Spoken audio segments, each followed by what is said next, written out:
Warahmatullahi wabarakatuh. Baiklah, di sini dengan saya Tumbukannya dengan NIM C0D02202. Di sini saya akan menjelaskan tentang menghitung dan mencatat secara akuntansi mengenai aksara pajak. Yang pertama, ada pajak penghasilan PPh pasal 25. PPh pasal 25 adalah pembayaran pajak penghasilan secara angsuran yang memang tujuannya untuk meringankan beban wajib pajak sehingga tetap dapat memenuhi kewajibannya. Namun ketentuan dalam pajak penghasilan pasal 25 adalah wajib pajak yang memiliki usaha atau bisnis harus membayar pajak penghasilan setiap bulannya. Batas waktu PPh pasal 25 adalah paling lambat tanggal 15 bulan berikutnya dari masa pajak yang akan dibayarkan.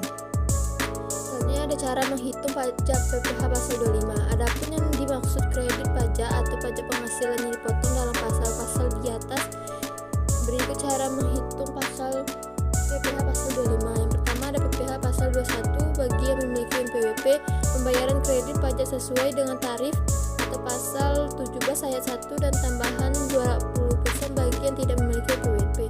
Yang kedua ada PPh pasal 22, pungutan sebesar 100% bagi yang tidak memiliki NPWP. Yang ketiga ada PPh pasal 23, potongan sebesar 15% berdasarkan dividen, bunga, royalti, dan hadiah. Potongan 2% berdasarkan sewa, imbalan jasa, serta penghasilan lain. Yang keempat ada PPh pasal 24, pajak penghasilan yang dibayarkan di luar negeri dan boleh dikreditkan sesuai ketentuan dalam pasal 24. Mekanisme pengkreditan pajak masukan atau input tax atau input fuel add tax atau VAT adalah PPN yang dibayarkan oleh pengusaha terkait dengan perolehan barang dan jasa untuk tujuan bisnis. Lebih lanjut, apabila barang dan jasa tersebut digunakan untuk transaksi kena pajak, maka pajak masukan umumnya dapat dikreditkan. Namun, apabila barang dan jasa tersebut digunakan untuk tujuan dikecualikan dari pengenaan pajak, maka pajak ini umumnya tidak dapat dikreditkan.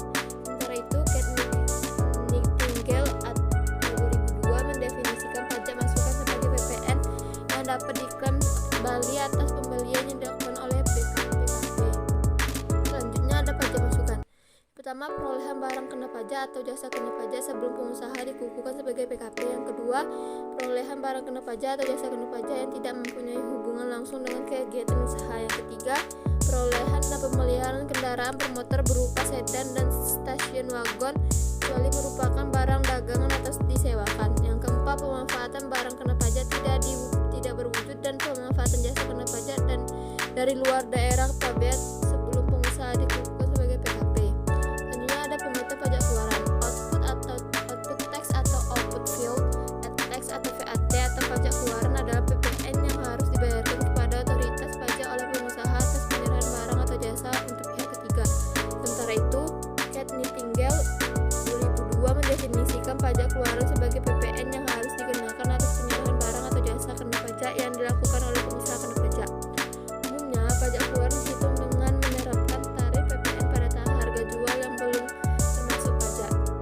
Selanjutnya ada jenis pajak yang tidak dapat dikreditkan. Yang pertama, PPN atas perolehan PKP atau JKP yang dilakukan sebelum pengusaha yang bersangkutan ditetapkan sebagai PKP. Yang kedua ada PPN atas perolehan BKP atau JKP yang tidak berhubungan langsung dengan kegiatan usaha PKP. Maksudnya tidak memiliki hubungan dengan kegiatan produksi, distribusi, pemasaran, dan manajemen PKP. Yang ketiga, perolehan dan pemeliharaan kendaraan bermotor berupa sedan dan stasiun wagon kecuali merupakan barang dagang atau disewakan. Yang keempat, PPN atas perolehan BKP atau JKP yang didapat dari luar daerah pabean sebelum pengusaha yang bersangkutan ditetapkan sebagai WKP. Yang kelima ada PPN atas perolehan BKP atau JKP yang tidak memenuhi ketentuan pada Undang-Undang Nomor 42 Tahun 2009 tentang PPN dan PPNBM pasal 3 ayat 5 atau 9 atau tidak mencantumkan nama, alamat, dan nomor pokok wajib pajak atau